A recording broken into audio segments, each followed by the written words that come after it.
ఈ వీడియోలో మనం పైథాన్ హిస్టరీ, పైథాన్ ఫౌండర్ ఎవరు, ఆయన ఎందుకు పైథాన్ అని నేమ్ పెట్టాడు, అసలు ఈ పైథాన్ అనేది ఎక్కడెక్కడి నుంచి ఇన్ఫ్లుయెన్స్ అయింది, అసలు పర్పస్ ఏంటి, ఎన్ని వర్షన్స్ ఉన్నాయి, ఎన్ని ఫీల్డ్స్ ఉన్నాయి, సో పైథాన్ ఎప్పుడో స్టార్ట్ అయింది, ఎందుకు 2010 తర్వాతనే పాపులర్ అయింది, పైథాన్ ఈజ్ ఓపెన్ సోర్స్ అంటాం, అంటే ఫ్రీగా ఎవరైనా వాడొచ్చు, బట్ దీనికి ఫండ్స్ ఎలా వస్తున్నాయి, అసలు దీనికి ఎవరు ఇన్ఫ్లుయెన్స్ చేశారు పైథాన్ని క్రియేట్ చేయమని, సో ఇలాంటి వాటన్నిటి గురించి మనం డిస్కస్ చేద్దామండి. ఇక్కడ ఉన్న అన్ని పాయింట్స్ కవర్ అవుతాయి. Welcome to FS with Srikanth. Python ఒక Dutch scientist గ్వైడో van rasam సిడబ్ల్యూఏలో work చేస్తున్నప్పుడు ఈయనకు ఒక ఐడియా వచ్చిందండి. ఒక ప్రైవేట్ ఐడియా అనొచ్చు దీన్ని. యాక్చువల్గా సిడబ్ల్యూఏ అనేది ఒక నెదర్లాండ్స్లో ఉన్న ఒక యూరోప్ ఉన్న గవర్నమెంట్ రీసెర్చ్ సెంటర్. అంటే ఎలాంటి కాలేజ్ కానీ యూనివర్సిటీ కాదు, గవర్నమెంట్ ఫండ్ ఇస్తున్న ఒక రీసెర్చ్ సెంటర్. అండ్ ఈ సెంటర్ అనేది ప్యూర్గా మ్యాథమెటికల్ అప్లికేషన్స్ని డెవలప్ చేయడానికి యూజ్ చేసే సెంటర్, రైట్. సో సిడబ్ల్యూఏ అంటే Centrum Wiskunde Informatica, right, Netherland and యూరోప్లో ఉంటుంది ఈ ఇన్స్టిట్యూట్. గ్వైడో వాన్ రసమ్ అనే ఒక ఎంప్లాయీ అప్పటికి ఏబీసీ అనే ఒక ప్రోగ్రామింగ్ లాంగ్వేజ్లో ఇతను వర్క్ చేస్తున్నాడు. ఆ టైంలోనే ఇతనికి ఒక ఐడియా అనేది స్టార్ట్ అయింది 1989లో. ఈ invested time and same time CWA కూడా ఇతనికి సపోర్ట్ ఇచ్చింది. యాక్చువల్గా ఎలాంటి ఫండ్ కానీ ఒక టీమ్ వర్క్ కానీ లేదు, కంప్లీట్గా గ్వైడో వాన్ రసమ్ అనే ఒక పర్సన్ 1989లో దీనిపైన వర్క్ స్టార్ట్ చేసి 1991లో with the support of CWA దీన్ని మార్కెట్లో రిలీజ్ చేయడం జరిగింది. సో సిడబ్ల్యూఎస్ అనేది ఒక respected research institute in Europe. Why CWS is important in Python history అంటే ఒక రీజన్, అసలు గుడియో వాన్ రసమ్ అనేవాడు సిడబ్ల్యూఐలో వర్క్ చేయకుండా అతను ఏబీసీ లాంగ్ పైన వర్క్ చేయకపోయి ఉంటే అసలు ఆ పైథాన్ అనేది ఐడియా రాకపోయి ఉంటుంది. అండ్ ప్యారలీ అతని ఐడియాని సిడబ్ల్యూఏ కూడా రెస్పెక్ట్ ఇచ్చింది అని మనం చెప్పుకోవచ్చు. ఎందుకు అనడానికి కూడా ఒక రీజన్ ఉంది. ఇతను ఏబీసీ లాంగ్వేజ్ని ఇన్స్పైర్డ్ అయి చేస్తున్నప్పుడు సిడబ్ల్యూఏ ఎలాంటి రిస్ట్రిక్షన్స్ పెట్టలేదు. పెట్టుంటే పైథాన్ అనేది వచ్చి ఉండేది కాదు. Python started as a small personal project. ఎవరి పర్సనల్ ప్రాజెక్ట్? అండ్ ఆ ఐడియా మొత్తం కూడా గుడియో వాన్ రసమ్ది మాత్రమే అవుతుంది. ఎందుకంటే పైథాన్ని కమర్షియల్ ప్రొడక్ట్గా ఎర్లియర్ డేస్లో అసలు వాళ్ళు డిజైన్ చేయలేదు. ఒక కమర్షియల్గా దీన్ని చేద్దాం, మనీని ఎర్న్ చేద్దాం అనే పాయింట్లో దీన్ని డిజైన్ చేయడం జరగలేదు. సో 2 రీజన్స్ ఉన్నాయి. ఫస్ట్ వన్, సిడబ్ల్యూఏ వచ్చేసరికి గవర్నమెంట్ ఇన్స్టిట్యూషన్ కాబట్టి, అండ్ ఆ గవర్నమెంట్ ఇన్స్టిట్యూషన్లో గుడియో వాన్ రసమ్ వర్క్ చేస్తున్నాడు కాబట్టి ఇది కమర్షియల్ ప్రొడక్ట్గా ఆలోచన రాకపోయి ఉండొచ్చు. అదొక రీజన్ అయి ఉండదు. గ్వైడో వాన్ రసమ్ ఎవరైనా, so Guido van Rossum is a creator of the Python programming language. క్లియర్గా మనం క్రియేటర్ అనే వర్డ్ యూజ్ చేస్తున్నాం. మనం అంటే మీనింగ్ ఏంటి ఇక్కడ? హోల్ అండ్ సోల్ ఐడియా మొత్తం కూడా ఇతనిదే అని మనం చెప్పొచ్చు. సో ఈయన ఒక Dutch programmer, is worked in CWA and he worked on ABC language. So Guido learned what work and what fails from ABC. అంటే ఈ ఏబీసీలో ఫీచర్స్ తెలుసు, ఈయనకు ఫెయిల్యూర్స్ కూడా తెలుసు. సో ఆ ఎక్స్పీరియన్స్ని పైథాన్ డెవలప్ చేయడంలో ఈయన వర్క్ చేశాడు. సో ఇక్కడ అసలు గుడియో వాన్ రసమ్కి ఏం కావాలి పైథాన్ నుంచి అంటే ఒక కొత్త లాంగ్వేజ్ని క్రియేట్ చేస్తున్నాడు. అతడు ఏం ఎక్స్పెక్ట్ చేసినంటే ఒక స్క్రిప్ట్ లాంగ్వేజ్ అయి ఉండాలి, ఏబీసీ ఎలాగైతే లాంగ్వేజ్ ఉందో ఈజీగా ఉండాలి, అప్పటికి రిలీజ్ అయిన సి లాంగ్వేజ్తో పాటుగా పవర్ఫుల్గా ఉండాలి. సో 1990స్లో C is one of the most popular and product based software అనొచ్చు మనం దాన్ని. అప్పట్లో he started a side project, not a company assignment. మళ్ళీ చెప్తున్నామండి, ఇతను తన ఓన్గా వర్క్ స్టార్ట్ చేశాడు. ఎలాంటి కంపెనీకి సంబంధించిన ప్రెషర్ ఇతని పైన లేదు. సో ఆ ప్రాజెక్ట్ ఏదైతే ఉందో ఆ ప్రాజెక్టే పైథాన్. గ్వైడో వాన్ రసమ్కి మెయిన్ ఏంటంటే ఆ న్యూగా జనరేట్ అయిన లాంగ్వేజ్ నుంచి అతను ఏం ఎక్స్పెక్ట్ చేశాడు అంటే డెఫినెట్గా కోడ్ షుడ్ బి రీడబుల్. అంటే పైథాన్లో రాసిన ప్రతి కోడ్ కూడా ఇంగ్లీష్ లాగా రీడ్ అవ్వడానికి ఉండాలి. అండ్ కాంప్లెక్స్గా అసలు ఉండకూడదు. ఏ స్టేట్మెంట్ కూడా కాంప్లెక్స్గా అనిపించకూడదు. తక్కువ లైన్స్ ఉండాలి, బెటర్ పర్ఫార్మెన్స్ ఉండాలి. అండ్ ఆల్రెడీ ఈయన ఒక ప్రాబ్లం ఫేస్ చేశాడు అనమాట. కర్లీ బ్రేసెస్, సెమీకోలన్, ఇవన్నీ కూడా సి లాంగ్వేజ్లో ఉన్న రూల్స్ అండి. సో అలాంటి కర్లీ బ్రేసెస్ అనేవి లేకుండా, కాంప్లికేషన్ లేకుండా ఉండడమే ఈయన main agenda. So that is what he designed a Python with one main goal, code should be readable and simple. So ఏవైతే సి లాంగ్వేజ్లో ఉన్న కాంప్లికేషన్స్ ఏవైతే ఉన్నాయో ఉండొద్దు, బట్ సి లాంగ్వేజ్ లాగా పవర్ఫుల్ అయి ఉండాలి. Guido worked at several top companies. So ఎప్పుడైతే పైథాన్ రిలీజ్ అయిన తర్వాత గ్వైడో వాన్ రసం వచ్చేసి చాలా కంపెనీస్లో వర్క్ చేశారండి. మేజర్ కంపెనీస్ వచ్చేసరికి Google company and drop box and Microsoft, almost top companies in the world ఈయన వర్క్ చేయడం జరిగింది. అసలు పైథాన్ అనే లాంగ్వేజ్కి ఏదైతే గ్వైడో వాన్ రసం క్రియేట్ చేసిన లాంగ్వేజ్కి పైథాన్ నేమ్ పెట్టడానికి రీజన్ ఏంటి అంటే, ఇది ఒక స్నేక్ నేమ్గా మనం అసలు అనుకోకూడదండి. ఎందుకంటే ఆ టైంలో బ్రిటిష్ కామెడీ షో ఒకటి ఉండేదండి, అప్పట్లో టీవీలో బాగా ఫేమస్ అయిన ఒక comedy show, Monty Python flying circus అనే ఒక కామెడీ షో ఉండేయండి. ఈ గ్వైడో వాన్ రసం ఆయన ఒక పెద్ద ఫ్యాన్ ఆ షోకి. సో ఆ పాయింట్లో ఆయన ఒక యూనిక్గా ఉంటుంది, సింపుల్గా ఉంటుంది, ఫన్గా ఉంటుందని ఈయన పైథాన్ అనే నేమ్ పెట్టడం జరిగింది. అంతేగాని Python is not going to be indicating snake. So స్నేక్గా ఎప్పుడు మనం అనకూడదు. So the snake logo was adapted later for visual identity. So ఎర్లియర్గా ఏదైతే ఈయన డిజైన్ చేసిన సాఫ్ట్వేర్కి పైథాన్లో స్నేక్ లోగో ఈయన యూటిలైజ్ చేసుకోలేదు, యూజ్ చేయలేదు. సో పైథాన్ అనే నేమ్ ఎక్కడి నుంచి వచ్చిందంటే ఒక comedy show, that's Monty Python's Flying Circus, అక్కడి నుంచి పైథాన్ అనే నేమ్ వచ్చింది. పైథాన్ నేమ్ వచ్చేసరికి సర్కస్ అనే ఒక షో నుంచి వస్తే అసలు పైథాన్ అనేది ఎక్కడిక్కడ లాంగ్వేజ్ నుంచి ఇన్ఫ్లుయెన్స్ అయింది. పైథాన్ అనేది న్యూ ఐడియాగా మనం అనొద్దండి. న్యూ ఐడియాగా అంటే ఐడియా వచ్చింది, బట్ ఓన్గా అన్ని క్రియేట్ చేయడం జరగలేదు. సో ఈ గ్వైడో వాన్ రసం ఏం చేశాడంటే ఒక్కొక్క లాంగ్వేజ్ నుంచి ఒక్కొక్క ఫీచర్ని అడాప్ట్ చేసుకున్నాడు. ఏబీసీ నుంచి సింప్లిసిటీ అండ్ రీడబిలిటీ ఉంది, సి లాంగ్వేజ్లో ఉన్న సింటాక్స్ ఫీచర్స్ని, మాడ్యులర్ 3 నుంచి ఎక్సెప్షన్ హ్యాండ్లింగ్, లిస్ప్ నుంచి ఫంక్షనల్ ప్రోగ్రామింగ్ అండ్ పెర్ల్ నుంచి స్క్రిప్టింగ్ అండ్ ఫ్లెక్సిబిలిటీ. సో ఇవన్నిటి కాంబినేషనే ఈ కంపెనీ లాంగ్వేజ్ యొక్క ఐడియాసే పైథాన్. సో ఈయన సింపుల్ ఏం చేశాడంటే ఏదైతే ఈయనకి నాలెడ్జ్ ఉన్న లాంగ్వేజ్ అన్ని ఏరియాస్లోకి వెళ్ళి బెస్ట్ థింగ్స్ అన్నిటిని తీసుకొని ఒక మెర్జ్ చేస్తే వచ్చిందే ఒక న్యూ లాంగ్వేజ్. ఆ లాంగ్వేజ్ పేరే Python. Next one, purpose of developing Python. Already మనం డిస్కస్ చేసుకున్నామండి. పైథాన్ ఎందుకు వచ్చిందంటే కోడ్ తక్కువగా ఉండాలి, సి లాంగ్వేజ్ లాగా కాంప్లెక్సిటీ ఉండకూడదు. సో ఆ కాంప్లెక్సిటీ మొత్తం ఇది రీప్లేస్ చేసేలా ఉండాలి. ప్రోగ్రామర్స్ యొక్క ప్రొడక్టివిటీ పెరగాలి, ప్రోగ్రామ్ అనేది ఈజీగా ఉండాలి. ఎంత ఈజీగా ఉండాలంటే నాన్ ప్రోగ్రామర్స్ కూడా ఈజీగా ఉండాలి. ఈయన మెయిన్ అజెండా వచ్చేసరికి ప్రోగ్రామ్ అనేది రీడబిలిటీగా ఉండాలి. ఈయన స్పీడ్గా ఎగ్జిక్యూట్ చేయాలని క్రియేట్ చేయలేదండి. It's not going to be competitive C language. అప్పటికే సి లాంగ్వేజ్ చాలా స్పీడ్గా వర్క్ అవుతుందండి, 1990s మాట్లాడుతున్నాను నేను. బట్ ఈయన స్పీడ్ పాయింట్ చేయలేదండి. సి అనేది చాలా కాంప్లికేటెడ్గా ఉంది కాబట్టి అర్థం చేసుకోవడానికి, రీడ్ చేయడానికి. సో దాన్ని సింప్లిఫై చేసేలాగా రీడబుల్గా ఉండడం కోసమే ఈయన డిజైన్ చేసిన న్యూ లాంగ్వేజే పైథాన్ ఫస్ట్ వర్షన్. సో మీరు ఇక్కడ ఐడియా చేసింది 1989లో ఈయన స్టార్ట్ చేస్తే విత్ హెల్ప్ ఆఫ్ సిడబ్ల్యూఐ ద్వారా 1991లో ఒక న్యూ లాంగ్వేజ్ని రిలీజ్ చేసిండు, పైథాన్ న్యూ వర్షన్. పీపుల్కి అవైలబుల్ ఎక్కడి నుంచి వచ్చిందంటే 1991 నుంచి వచ్చి. సో ఆ టైంలో ఈయన క్రియేట్ చేసినవి strings, list, dictionary, functions and modules. ఇవి ఫండమెంటల్గా ఈయన ఇచ్చిన ఫీచర్స్ ఫస్ట్ ఎడిషన్లో. లేటర్ ఈ design that they develop 2.0, 3.0 we will discuss later. So ఇది ఒక ఇంపార్టెంట్ క్వశ్చన్ అండి. Why Python become popular after 2010 అంటే పైథాన్ స్టార్ట్ చేసింది 1989లో, రిలీజ్ అయింది 1990sలో, బట్ ఇండస్ట్రీ మొత్తం ఎప్పటి నుంచి యూజ్ చేస్తున్నారంటే 2010s నుంచి. ఎందుకు అంటే దానికి ఒకటి రీజన్ అండి. పైథాన్ క్రియేట్ అయినప్పుడు దీని ఫీచర్ ఏదైతే ఉందో దాని తగ్గట్టుగా యూజర్స్ దగ్గర నుంచి వెళ్ళి అంత పెద్ద మొత్తంలో డేటా రావట్లే. ఇంటర్నెట్ యూజబిలిటీ అనేది ఫీజబిలిటీ లేదు, యూజ్ చేసుకునే అవకాశం లేదు. ఆ టైంలో ఏఐ డేటా సైన్స్ అనేవి ఎగ్జిస్ట్ కాలే. యాక్చువల్గా ఏఐ అండ్ డేటా సైన్స్, ఈ డీప్ లెర్నింగ్ సంబంధించిన న్యూరాన్స్ 1947లోనే స్టార్ట్ చేసిరేమో మేబీ న్యూరాన్ డిజైన్. బట్ ఇవి అసలు వరల్డ్కి తెలియదు. ఆ ప్రాజెక్ట్స్ ఉన్నాయి బట్ వరల్డ్కి ఏవి తెలియదు అండి. ఇంకొక రీజన్ కూడా ఉంది. ఆల్రెడీ మార్కెట్లో 1990s to 2010 C, C++, Java వరల్డ్ని రూల్ చేస్తున్నాయి. సో వీటి అంత స్పీడ్గా పైథాన్ వర్క్ చేయలేదు.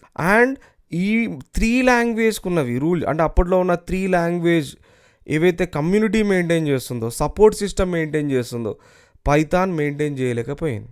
లేదు, ఎందుకంటే ఇది ఒక సింగిల్ పర్సన్ డిజైన్ చేసిన ప్రోగ్రామింగ్ లాంగ్వేజ్. ఒక కమ్యూనిటీ సిస్టమ్ అలాంటివి ఏవి లేవు. అప్పుడు ఫెయిల్ కావడానికి కోడ్ పరంగా కూడా కొన్ని ప్రాబ్లమ్స్ ఉన్నాయి, మనకి ఇంటర్ప్రిటర్ కావచ్చు. సో అప్పటి యూసేజ్కి 1990s to 2000 టైంలో రిక్వైర్మెంట్కి పైథాన్ సూటబుల్ కాలేదు. బట్ ఎప్పుడైతే 2010లో పైథాన్ పాపులర్ కావడానికి కారణాలు చాలా ఉన్నాయండి. ఏంటి అంటే డేటా సైన్స్, ఏఐ యూటిలైజేషన్ పెరిగింది అండ్ పైథాన్ అప్డేట్ కావడం స్టార్ట్ చేసింది. పైథాన్ డిఫరెంట్ పవర్ఫుల్ లైబ్రరీస్తో ఇది వర్క్ చేయడం జరుగుతుంది. దట్ డిజైన్ చేశారు వాళ్ళు.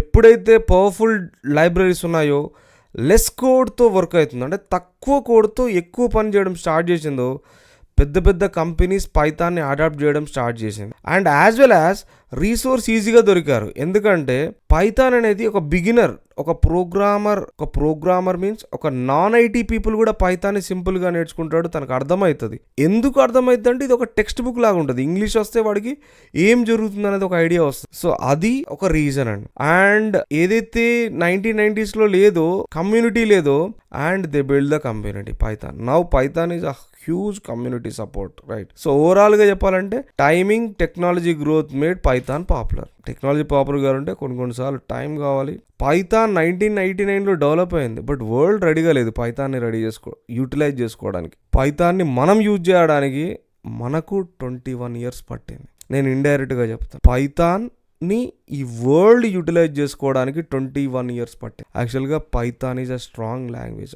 మనం లేం యూజ్ చేసుకునేంత కేపుల్గా. So Python in industry industry situation ఏంది? Almost in top global companies, ఏవైతే మనం పెద్ద గ్లోబల్ కంపెనీస్ అని మనం ఫీల్ అవుతామో, like Google, Amazon, Netflix, Uber, Dropbox, ఇవన్నీ కూడా ఇండస్ట్రీ టాప్, మెటా కంపెనీ, ఇవన్నీ కూడా పెద్ద కంపెనీస్ అండి. వీటన్నిటిలో పైథాన్ కీ రోల్గా ఉంది. So Python is trusted at enterprise level, అర్థం చేసుకోండి. సో అన్ని కంపెనీస్ పైథాన్ని ట్రస్ట్ చేస్తున్నాయి, పైథాన్ ఫీచర్స్ని ఎంజాయ్ చేస్తున్నాయి, దాని వల్ల ప్రొడక్టివ్ని పెంచుకుంటున్నారు వారు. సో మీరు ఆలోచించండి, గూగుల్లో ఉన్న ప్రొడక్ట్స్ లైక్ ఏదైనా కావచ్చు, YouTube back and tools, automation, Google search engine, so Gmail and Google ads, Google cloud, అవన్నీ కూడా పైథాన్తో వర్క్ అవుతున్నాయి. Python is an official internal language at Google, mind it that.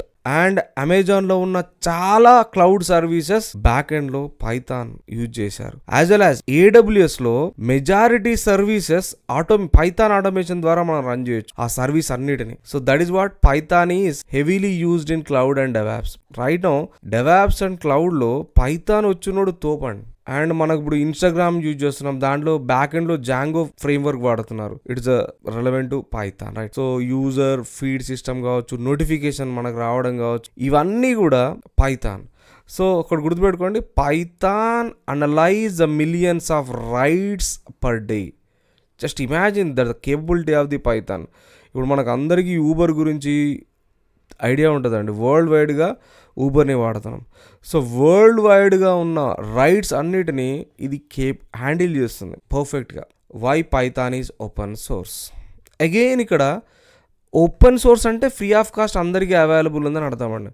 You no need to pay any single penny to any people, any organization. Guido van Rossum ఒక reason అయితే, ఈయన develop చేసింది CWA అనేది ఒక government institute. So government institute అంటే మనందరికి idea ఉంది. So వాళ్ళు ప్రొడ్యూస్ చేసినవి ఏవి కూడా మనీ అడగరు, ఎందుకంటే గవర్నమెంట్ ఇన్స్టిట్యూషన్కి గవర్నమెంట్ ఫండ్ ఇస్తుంది, ప్రైవేట్ ఎంప్లాయీస్ కాదు. అదొక reason. And Guido believes knowledge should be free. Guido ఒకవేళ కావాలనుకుంటే ఆయన అమ్ముకోవడానికి అవకాశం ఉందండి, బట్ ఆయన ఎడ్యుకేషన్ ఫ్రీగా ఇవ్వాలని చెప్పేసి ఆయన పని చేశాడు. So community contributions improves the quality, faster innovation, transparency in development, open source, ఇవన్నీ ఇవ్వడానికి ఉన్నాయండి. సో పైథాన్ ఫ్రీ లైసెన్స్ అనేది ఫ్రీగా యూజ్ చేసుకోవచ్చు, మాడిఫై చేయొచ్చు, రీడిస్ట్రిబ్యూషన్ చేయొచ్చు. ఇది ఒక మేజర్ ఫీచర్. నువ్వు పైథాన్ని తీసుకొని నీకు నచ్చినట్టుగా మార్చుకొని నువ్వు వేరే వాళ్ళకి అమ్మేయచ్చు. అది దీని ఒక గొప్పతనం. సో ఇదంతా బాగానే ఉంది శ్రీకాంత్. పైథాన్ ఫ్రీగా నీకు ఇచ్చింది, నువ్వు ఫ్రీగా వాడుతున్నావు, మరి పైథాన్కి డబ్బులు ఎక్కడి నుంచి వస్తాయి? సో అదొక పెద్ద క్వశ్చన్ అండి. పైథాన్ అనేది ఫ్రీగా కావచ్చు, బట్ పైథాన్ డైరెక్ట్గా మనీకి తీసుకోకపోవచ్చు. బట్ పైథాన్ మేనేజ్ చేసేది ఎవరంటే పైథాన్ సాఫ్ట్వేర్ ఫౌండేషన్, పిఎస్ఎఫ్. ఈ పిఎస్ఎఫ్ కి వచ్చే డొనేషన్స్ కావచ్చు, స్పాన్సర్షిప్స్ కావచ్చు, కార్పొరేట్ ఫండింగ్ కావచ్చు, వీటన్నిటి ద్వారా మనీ వస్తుంది. అంటే మనం ఏం చెప్పొచ్చు అంటే ఇండైరెక్ట్ ఫండింగ్ అంటాం, దీన్ని డైరెక్ట్ కాదండి. సో ఇది ప్రాఫిట్ గా అనకూడదు. సో కొన్ని కంపెనీస్ యూటిలైజ్ చేస్తున్నాయి. సో ఈ పైథాన్ డెవలప్ చేయడం కావచ్చు, చేంజెస్ ని ఎవ్రీడే ఫైండ్ అవుట్ చేయకుండా, ఎర్రర్స్ ని చేంజ్ చేయకుండా, బగ్స్ ని ఫిక్స్ చేయకుండా ఉంటే వాళ్ళ ప్రాజెక్ట్స్కి ప్రాబ్లం కాబట్టి కార్పొరేట్ కంపెనీస్ ఫండింగ్ ఇవ్వడం స్టార్ట్ చేశాయి, డొనేషన్స్ ఇవ్వడం స్టార్ట్ చేశాయి. బెస్ట్ ఎగ్జాంపుల్, నేను పైథాన్ని వాడుతున్నా. సో పైథాన్ కనుక దాని ప్రాబ్లమ్స్ని ఓవర్కమ్ చేయకుండా అది అలాగనే ఫిక్స్డ్గా ఉంటే ఫ్యూచర్లో ఒక 5 years 2 years తర్వాత ప్రాబ్లమ్ వస్తే ఎవరు ప్రాబ్లమ్ హ్యాండిల్ చేస్తారు అంటే మనకు తెలియదు. అలాంటప్పుడు నా ప్రాజెక్ట్ షట్ డౌన్ అవుతుంది. అలా కాకుండా నాకు వచ్చిన దాంట్లోకి వెళ్ళి కొంత ప్రాఫిట్ అమౌంట్ని పైథాన్కి ఇస్తున్నాను. అప్పుడు పైథాన్ టీమ్ ఏం చేస్తారంటే దాన్ని అప్డేట్ చేస్తూ ఉంటుంది. పైథాన్ గ్రోత్కి హెల్ప్ అవుతుంది. ఎప్పుడైతే పైథాన్ గ్రోత్ అవుతుందో నా ప్రాజెక్ట్ అనేది సేఫ్గా రన్ చేయొచ్చు, సేఫ్గా ఎగ్జిక్యూట్ చేయొచ్చు, సేఫ్గా ఎర్న్ చేయొచ్చు. What are the major versions in Python? So పైథాన్లో ఇప్పటివరకు 3 versions ఉన్నాయండి. 1.x, 2.x, 3.x. But Python అనేది 2020లోనే పైథాన్ 2ని డిప్రికేట్ చేసింది. అంటే సపోర్ట్ ఇవ్వడం ఆపేసింది, డెవలప్ చేయడం ఆపేసింది. రైట్ నౌ పిఎస్ఎఫ్ ఏదైతే ఉందో వాళ్ళు కేవలం పైథాన్ 3.x పైన మాత్రమే టైం ఇన్వెస్ట్ చేస్తున్నారు, మనీని ఇన్వెస్ట్ చేస్తున్నారు, చేంజెస్ని ఇంప్లిమెంట్ చేస్తున్నారు. So if you want learn Python, you have to learn Python 3.x only. You never go with 2.x. Why Python? It's not popular for mobile apps. So as per Python nature, mobile apps ki suitable kaadu and a large application ki suitable kaadu. So that ఇది పైథాన్ని మనం mobile application android కావచ్చు, iOS కావచ్చు utilize చేయలేము. దానికోసం separate మనకు కొన్ని softwares ఉన్నాయండి. Suppose you want build Android, Java, iOS, you go with Swift. But Python can be used indirectly in a back end. అది ఏ డెవలప్మెంట్ ఏరియా కావచ్చు, డైరెక్ట్గా వర్క్ చేయకపోయినా ఇండైరెక్ట్గా వర్క్ అవుతుంది for mobile application or anything. So Python in different fields. So ఇవి నాకు తెలిసిన ఫీల్డ్స్ మాత్రమే రాశానండి. మ్యాక్సిమం ఫీల్డ్స్ ఇవే అండి, 90% ఫీల్డ్స్ ఇవేనండి. ఇంకా వేరే ఉన్నాయేమో తెలియదు నాకున్న నాలెడ్జ్ ప్రకారం అయితే these are the major IT fields. So వీటి అన్నిటిలో పైథాన్ని హెవీగా యూటిలైజ్ చేస్తున్నారు, కొంతలో కాదండి, చాలా హైగా యూటిలైజ్ చేస్తున్నారు. మీరు ఏ డొమైన్ స్విచ్ అవ్వాలన్నా, ఏ డొమైన్లో మీరు సర్వైవ్ కావాలన్నా best option, better to learn Python. ఇవన్నీ వై ఎవ్రీవన్ లవ్స్ పైథాన్. అసలు పైథాన్ ఎందుకు అందరూ ఇష్టపడుతున్నారు అంటే అది ఇండస్ట్రీ కావచ్చు, లెర్నర్ కావచ్చు. ఒకటి గుర్తుపెట్టుకోండి, industry point of view free of cost వస్తుంది ఒక రీజన్ అయితే, పర్ఫార్మెన్స్ చాలా బాగుందని కూడా ఒకటి ఉంటుందండి.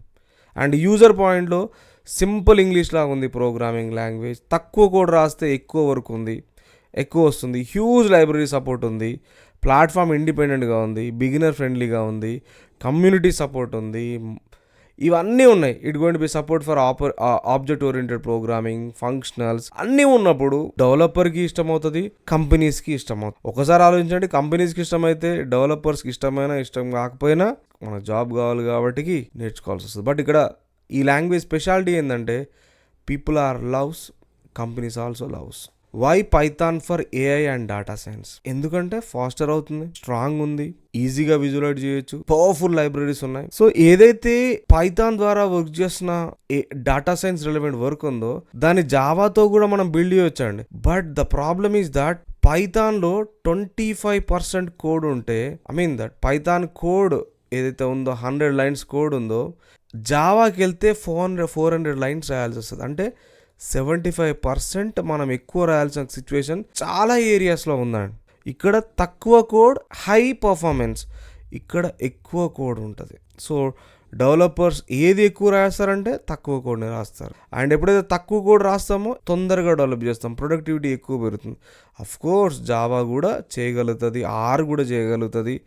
But companies are preferred Java because of less code, simple to understood, simple to learn, and clear, no complex in syntax, everything is quite simple. Fundamental point. So Python is interpreter language. ఏంటి interpreter language? We discuss all the thing in further classes. Cross platform అంటే ఏంటి, వీటన్నిటి గురించి మనం discuss చేద్దామండి. Conclusion ఏం చెప్తానంటే Python is not a just language, it is a career building tool. పైథాన్ని ఒక లాంగ్వేజ్లో చూడకండి, మన కెరీర్ని మార్చుకోవడానికి మన దగ్గర ఉన్న ఒక వెపన్. సో ఒకటి గుర్తుపెట్టుకోండి, 1989లో స్టార్ట్ అయింది, బట్ 2020స్లో ఇండస్ట్రీని రూల్ చేస్తుంది. So ruling IT world, minded that. Based on your feedback, ఏదైతే మీరు కమెంట్స్లో ఇచ్చిన ఫీడ్బ్యాక్ ద్వారా నా అప్కమింగ్ వీడియోస్లో చేంజెస్ చేస్తానండి. Thank you so much. Have a nice day. Bye.